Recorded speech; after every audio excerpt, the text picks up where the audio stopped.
All right, so today, instead of making our typical looking notes, we are going to make a chart together. So go ahead and take out a blank piece of paper and then orient your paper so it's landscape style. And at the top of the paper, we're going to title this Intramolecular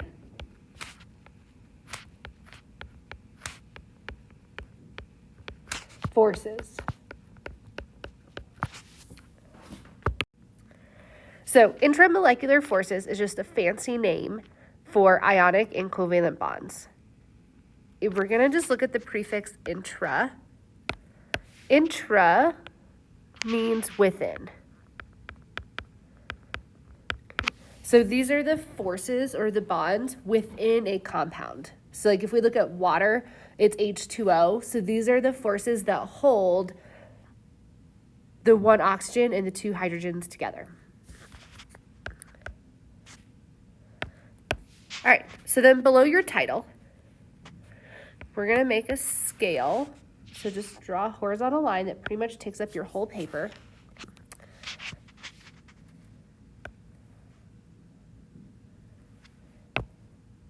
And on the left side of the line, we're going to call this ionic. And so below this, we're going to write kind of some characteristics of ionic bonds. So in an ionic bond, there's a complete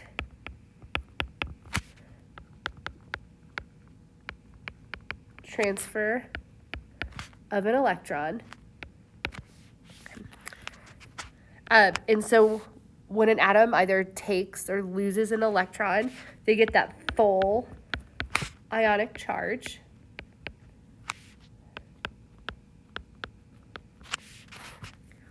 So what I mean by that, like sodium chloride, sodium loses an electron, so it gets that full +1 charge. Chlorine gains that electron, and it gets the full 1- charge. Ionic bonds typically form between a metal plus a nonmetal.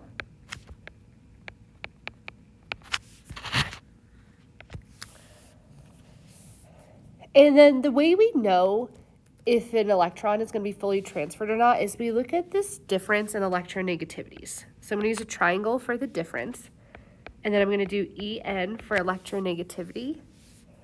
If we look at two different atoms and the difference in their electronegativities is greater than 2, then we know that one of them is strong enough it's going to completely pull an electron from the other atom.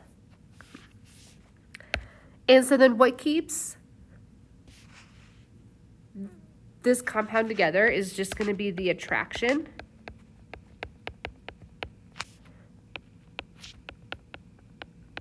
between the plus and negative charges. So remember in class when we learned about ionic bonds, I showed you the magnets. So kind of think about like the magnets.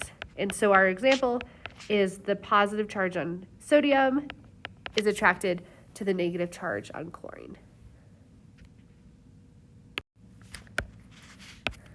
All right, so now I'm just going to draw like a little box. I'm going to separate our scale here. All right, so then this other side of our scale, these are going to represent our covalent bonds. And today, we're going to break up covalent bonds into 2 different types.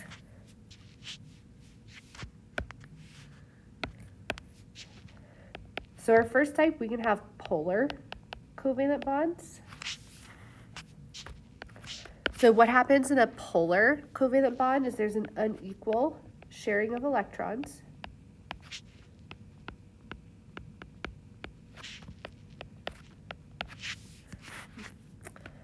When this happens, we get partial ionic charges.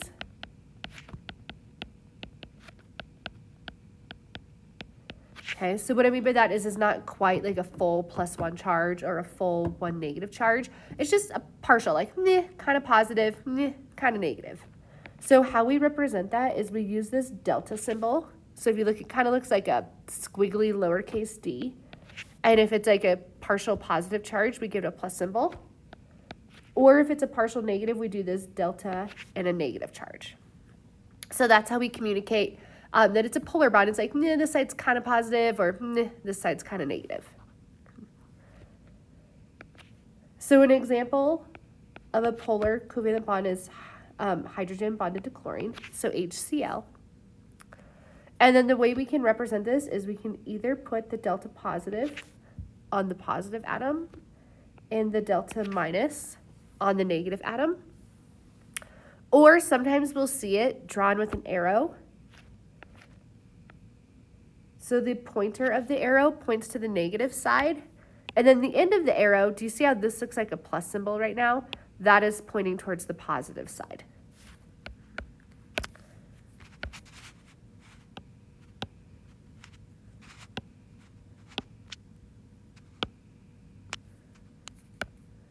All right, we find these between two different nonmetals.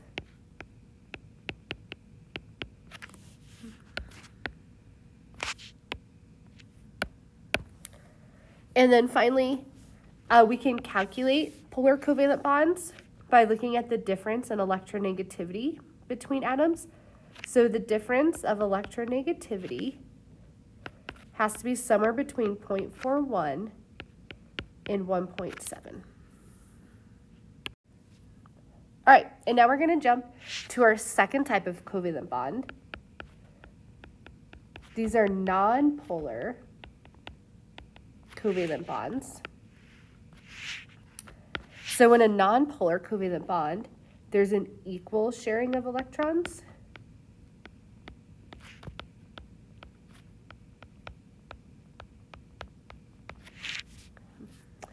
Because those electrons are shared evenly, there's no charge or no partial charge. We find these in either two identical nonmetals, or if that difference in electronegativity is somewhere between 0 and 0.4. So examples would be H2, so hydrogen bonded to hydrogen. Okay. They're identical, so imagine if you were to play tug of war with yourself, there would be no winner or no loser, right? So there's no unequal sharing of electrons. Or another example is methane, which is CH4. So the electronegativity values between carbon and hydrogen are very similar. So they all pull those electrons evenly, and it makes a non-polar bond. Okay, so make sure you have our types of intramolecular forces on your notes. So again, just intra means within. So these are the big forces or the big bonds that hold atoms together in a compound. And our two main types are ionic or covalent. Okay. And then for ionic bonds, it's just one type of ionic bond, that complete transfer of electrons. So you get that full ionic charge. And what holds the compound together is the actual attraction of those charges. And then for covalent bonds, this is where electrons are shared. Okay. And there's two different types. So if electrons are shared unequally, we have a polar covalent bond. And if electrons are shared equally, then we call it a non-polar covalent bond.